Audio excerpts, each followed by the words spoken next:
ការពីឆ្នាំមុនថាចាំឆ្នាំនេះឥឡូវ2021ចិត្តដល់ខែ4ហើយបងប្អូនបានដើរទៅតាមផែនការរបស់យើងនៅពាក្យថាចាំសិនគឺជាពាក្យមួយដែលគួរឲ្យខ្លាចមែនតើដោយសារតែពាក្យនេះហើយធ្វើឲ្យមនុស្សជាច្រើនបាត់បង់ពេលវេលាបាត់បង់ឱកាសល្អៗថែមទាំងធ្វើឲ្យពួកគាត់ស្ដាយក្រោយទៀតអញ្ចឹងបើសិនបងប្អូននៅចាំថ្ងៃនេះចាំខែក្រោយចាំឆ្នាំក្រោយអីអាហ្នឹងគឺចប់ឲ្យបងប្អូនបាទព្រោះអីខ្ញុំចង់ប្រាប់បងប្អូនថាសម័យឥឡូវបាទការជោគជ័យមិនមែនជាភាពចៃដន្យទេបងប្អូនបាទអត់ដូចសម័យមុនទេដោយសារឥឡូវសង្គមប្រកួតប្រជែងមនុស្សក៏កាន់តែឆ្លាតជាងមុនបច្ចេកវិទ្យាកាន់តែជឿនលឿនភាពជោគជ័យនីមួយៗគឺជាការខំប្រឹងរបស់បុគ្គលរៀងៗខ្លួនបាទអញ្ចឹងពេលដែលយើងឃើញគេជោគជ័យយើងគួរសប្បាយចិត្តជំនួសគេព្រោះអីគេប្រកាសជាខំប្រឹងហីបាទភាពជោគជ័យនីមួយៗឥឡូវគឺអត់មានថាដូចសម័យមុនថាចៃដន្យឬក៏សំណាងអីឥឡូវគឺសំណាងឱកាសផ្គាប់ជាមួយនឹងការខំប្រឹងដែរអញ្ចឹងបើសិនជាបងប្អូនបានប្រាប់ខ្លួនឯងកាលពីឆ្នាំមុនថា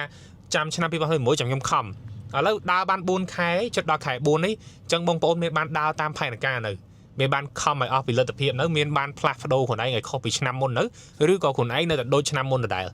ព្រោះបើសិនជាបងប្អូននៅតែប្រកាន់ខ្ជាប់ទម្លាប់ដូចតែឆ្នាំមុនអត់មានកែប្រែអីអត់មានខំប្រឹងអីជាងមុនខ្ញុំហ៊ានធានាបងប្អូនថាលទ្ធផលមិនខុសពីឆ្នាំចាស់ប្រហែលទេបាទ